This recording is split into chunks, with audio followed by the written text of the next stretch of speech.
Alguma vez já passou pela tua cabeça que tu foi aprovado na seleção porque teve sorte? E que foi muito bem na prova por acaso? Ou que teu artigo foi elogiado porque na verdade aquela pessoa tinha outro interesse? Ou que conseguiu aquela bolsa porque teve um QI? Se tu disse sim para uma ou mais de uma dessas questões, talvez você sofra da síndrome da impostora. Ou do fenômeno do impostor, como é conhecido na psicologia.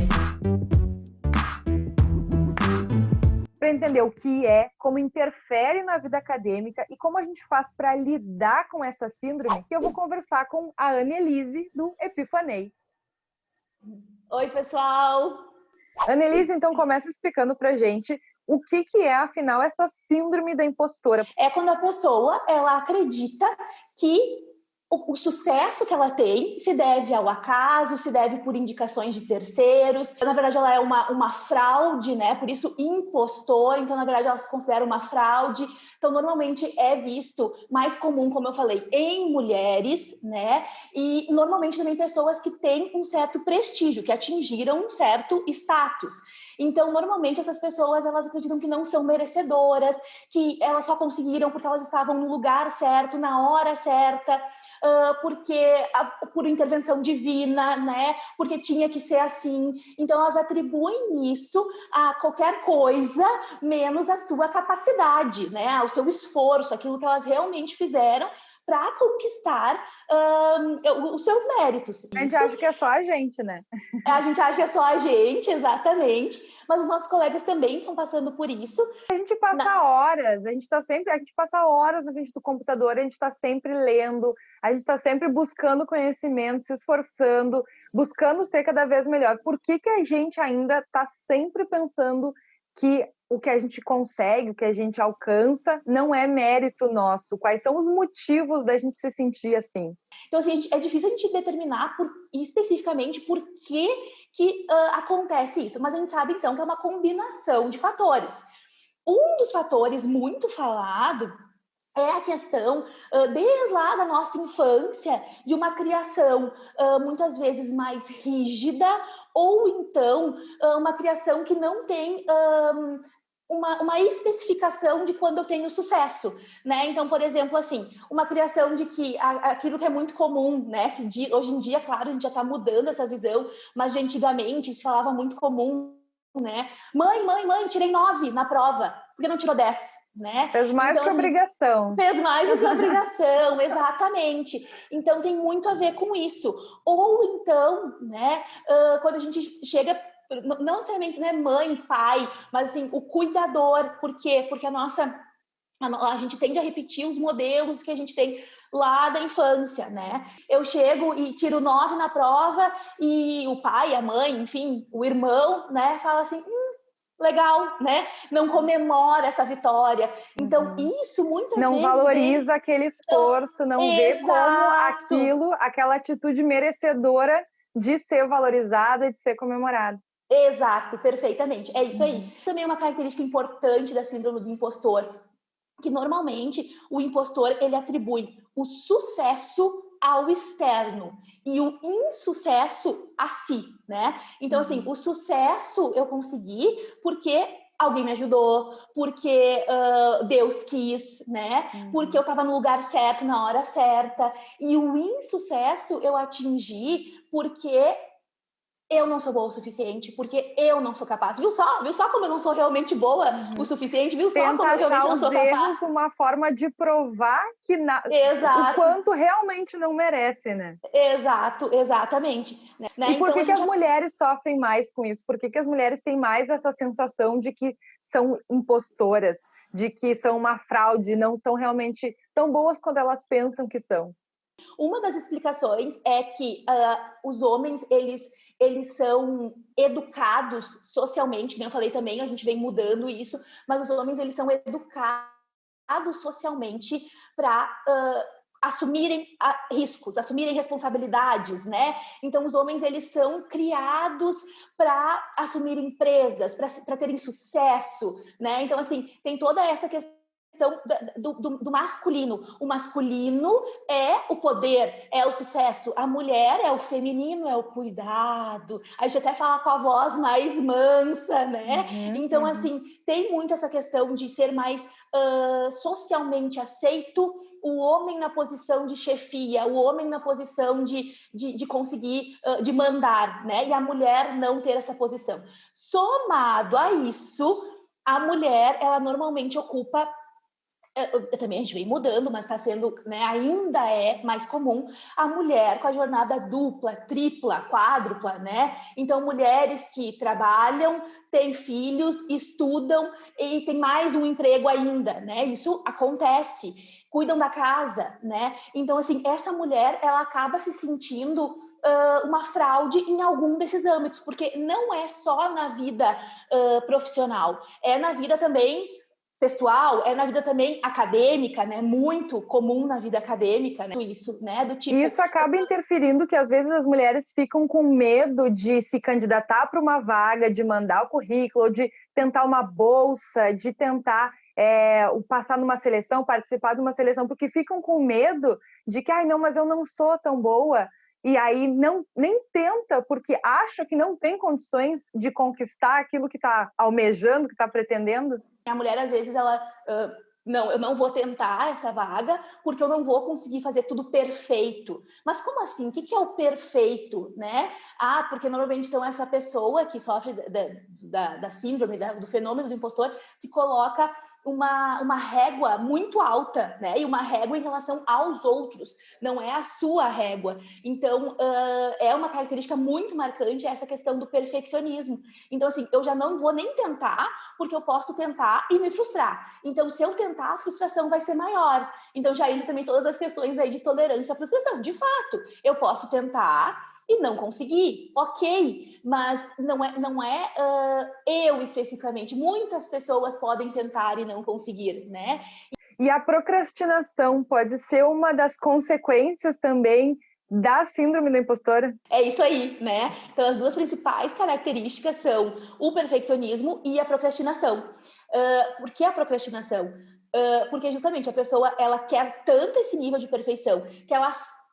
De alguma forma a gente sabe que a gente não vai atingir, que não importa o que eu faça, eu não vou atingir, que eu procrastino. E nem faço. E nem faço, porque se torna um sofrimento fazer. Ou, né, porque se eu procrastinar, eu sei que eu não vou ter tempo para fazer da forma como eu gostaria. Então, eu vou procrastinar justamente para poder ter uma justificativa para não ficar o meu perfeito. Uma prática bem comum do ambiente acadêmico é a avaliação por pares, né? Então, a gente submete os nossos artigos para ter uma avaliação por pares, para que eles façam sugestões, apontem erros, problemas e façam comentários que, em geral, a intenção é de uma crítica construtiva para te melhorar o teu artigo e a tua publicação. Isso acaba nos influenciando e ampliando essa sensação de impostora, de fraude, de que nunca tá bom o suficiente o que eu faço? Com certeza, sim. O meio acadêmico, ele é um meio propício, digamos assim, né, para a síndrome do impostor, para a gente desenvolver esse fenômeno, essa síndrome. Por quê? A avaliação por pares é muito comum. E a gente sabe que na nossa avaliação, né, quando a gente vai ser banca de TCC, banca de mestrado, banca de doutorado, recebe um artigo para avaliar, enfim, a gente vai buscar o erro, entre aspas, a gente vai buscar a não perfeição, né? Por quê? Porque a gente quer, porque a ciência é isso, a gente tem que ir achando os problemas para a pessoa resolver esses problemas para ficar melhor, né? Cada vez ir melhorando e vai subindo a régua, né? Então, justamente por isso que é um ambiente, sim, muito propício para a gente desenvolver, né? Muitas pessoas do meio acadêmico acabam se sentindo impostoras. Às vezes a gente está bem faceiro com a nossa pesquisa, com o nosso artigo, e a gente vai lá apresentar num congresso, num evento científico, e tem aquela pessoa que só quer se exibir, na verdade, ela não tem nada para falar, para contribuir com o teu trabalho, mas ela quer exibir a sua erudição, quer exibir os seus conhecimentos, e aí aproveita aquela situação, daquele assunto que ela sabe, e vai lá e te detona, e tu sai se sentindo péssima, com péssima autoestima, achando que tua pesquisa não vale de nada, que o que tu tá pesquisando é à toa. Essas relações, né, interpessoais, elas influenciam muito na nossa percepção, né? Como que a gente pode fazer para diminuir esse ambiente hostil? A gente está a todo momento se relacionando, então as nossas relações de hoje também nos constituem, né? Também nos modificam. Nós somos seres sociais desde que a gente nasce, mas a gente permanece seres sociais. Então, quando a gente passa por isso, né, que a Alice falou, justamente isso, às vezes fica na gente, quando a gente recebe críticas destrutivas e não construtivas, né? E que a gente acha então que é esse o modelo. Na academia, querendo ou não, se sustentou por um tempo isso, né? Então o modelo, ele é esse, é assim, eu tenho que chegar numa banca e acabar com a pessoa. Não, né? Não é por aí. A gente pode falar tudo, a gente tem... A psicologia também fala muito sobre isso, o quanto a gente pode falar as coisas e devemos falar, mas tudo com jeito, né? Com empatia, se colocando no lugar do outro. Seria, então, né, o autoconhecimento, se autoconhecer, justamente seus pontos fracos, seus pontos fortes, né? Mas vamos pensar assim, não, eu tenho sucesso, alguém me elogia, né? Eu fui muito bem. E aí eu penso, ai, não, bobagem, essa pessoa me elogiou porque ela é muito querida, ou porque ela tá querendo alguma coisa, né? Não, para aí. A gente pode parar para pensar, não, ela me elogiou porque, de fato, nisso eu fui muito bem e eu usei tal e tal e tal habilidade para ir bem nisso. Então, é um exercício de autoestima também, né? Exato, um exercício de autoestima e de autoconhecimento. Outra questão que a gente fala também muito, o racionalizar, é quando a gente pensa assim, bom, eu tirei 7 na prova. Tá, mas eu tirei 7 na prova por quê? Porque eu não estudei? Não, mas eu estudei. Tá, então eu estudei, mas eu estudei tudo que eu imaginei? Não, eu estudei, eu estava meio cansada, eu estava com um pouco de dor de cabeça, eu tinha brigado com meu namorado, né? Ah, tá, então talvez o teu grau de atenção não era o mesmo, né? Então, assim, a gente tem que também racionalizar e entender as situações, né? O que aconteceu ali e o conversar com outras pessoas, conversar com amigos, conversar com pessoas que a gente confia para falar sobre o como a gente se sente, né? E, claro, né, se está com dificuldade, se sente que não está conseguindo fazer isso, porque a gente também tem que pensar, né? O conversar com um amigo não é terapia, pode ser terapêutico, mas não é terapia, né? Então, assim, se está com dificuldade de lidar com isso, sempre buscar profissionais capacitados que podem te ajudar, que vão realmente, né, conseguir te ajudar a criar essa racionalização, a sair dos teus pensamentos irracionais e ir para pensamentos mais racionais. E aí entra também a questão, né, com os meus pontos fracos, que a gente vem falando muito hoje na psicologia, da autocompaixão, que é o quê? Às vezes um amigo vem nos contar alguma coisa, né? Ele vem falar assim, ai, mas eu não fui bem. E a gente fala, capaz, tu é ótimo, tu foi bem sim. Se tu não foi, não tem problema, na próxima tu pode melhorar isso, isso e isso. E com a gente tende a ser muito crítico, né? A gente tende a... Como que eu não dei conta? Como que eu não fui bem?